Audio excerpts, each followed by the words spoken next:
ঘোষণাপত্র আমরা 31 ডিসেম্বরের কথা যদি আপনাদের মনে থেকে থাকে যে 31 ডিসেম্বর আমরা চেয়েছিলাম যে ঘোষণাপত্র আমরা দিব, এবং তখন নাগরিক কমিটি ছিল এবং সেই সাথে বৈষম্যবিরোধী ছাত্র আন্দোলন উভয় মিলে এই সিদ্ধান্তটা নিয়েছিলেন। তখন আমরা পুরো দেশ থেকে যত ছাত্র জনতা যারা অভ্যুত্থানের অংশগ্রহণকারী ছিলেন সকলকে আমরা আহ্বান জানিয়েছিলাম এবং স্বতঃস্ফূর্ত অংশগ্রহণ সেই সময় আপনারা দেখেছেন।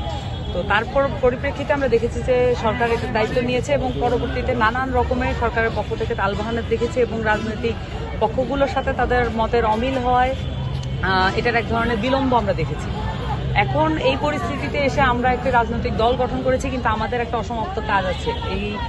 আমাদের রাজনৈতিক দলে যারা আছেন নেতৃত্বস্থানীয় প্রত্যেকেই আসলে গণঅভ্যুত্থানের নেতা এবং তারা মানুষের সামনে সেই দায়িত্বটা আসলে তাদের কাঁধে চেপে আছে যে ঘোষণাপত্র প্রণয়ন করা দরকার। আমাদের এই আজকে শহীদ মিনারের এই আয়োজনটা বেসিক্যালি ঘোষণাপত্র প্রণয়নের আয়োজন ছিল, সেই সাথে আমরা নতুন দলের ইস্তেহারটা ঘোষণা করা যে আমরা কি ধরনের রাজনীতি চাচ্ছি সামনের দিনে, কি ধরনের রাজনীতি আমরা মানুষকে প্রত্যাশা আকারে দিব, সেই জায়গাগুলো বলাটা আমাদের দরকার ছিল। তো যেহেতু আমরা দেখলাম যে সরকারের পক্ষ থেকে 5ই আগস্ট বা 8ই আগস্টের মধ্যে সম্ভবত ওনারা বলেছেন যে তারা ঘোষণাপত্র প্রণয়ন করবেন 5ই আগস্টের মধ্যে, তো সেক্ষেত্রে আমরা আমাদের নতুন দলের ইস্তেহারটা আজকে সবার সামনে পাঠ করব এবং ইস্তেহার সম্পর্কিত যে কোনো বয়ান আমাদের আহ্বায়ক সাহেব অবশ্যই সেটা জনগণের সামনে উন্মুক্ত করবেন।